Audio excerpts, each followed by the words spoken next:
BJP के रुकने assembly ईटला Rajendra ने कहा कि मैंने केसीआर के खिलाफ गजवेल से मुकाबला करने का चैलेंज दिया है। चीफ मिनिस्टर, मैं इसका जवाब देने की हिम्मत नहीं है। राजेंद्र ने कहा कि मेरी जिंदगी का वाहिद मकसद केसीआर को शिकस्त देना है। ईटला ने कहा कि भगवान ब्रह्मा भी केसीआर हुकूमत को नहीं बचा सकते, जिसने अवाम का एतमाद खो दिया है और जब भी इंतखाबात होंगे लोग उन्हें दफन करने के लिए तैयार हैं। यह इल्जाम लगाते हुए कि केसीआर ने आंध्र प्रदेश, उत्तर प्रदेश और कर्नाटक के इंतखाबात में रकम भेजी थी। इन्होंने सवाल किया कि एक इलाकाई पार्टी सैकड़ों करोड़ों रुपये कैसे कमा सकती है।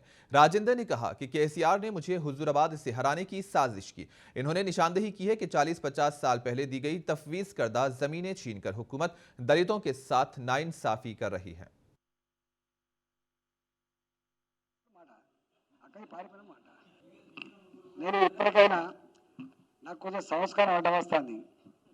నేను ఎందుకంటే చూస్తూ మాట్లాడలేను. నేను ఒక్కసారి కలిసిపోతుంటే ఆ ప్రేమ అనుబంధం ఉన్న బాబుతో నేను కానీ నన్ను పదే పదే రెచ్చగొడతాను వీళ్ళు.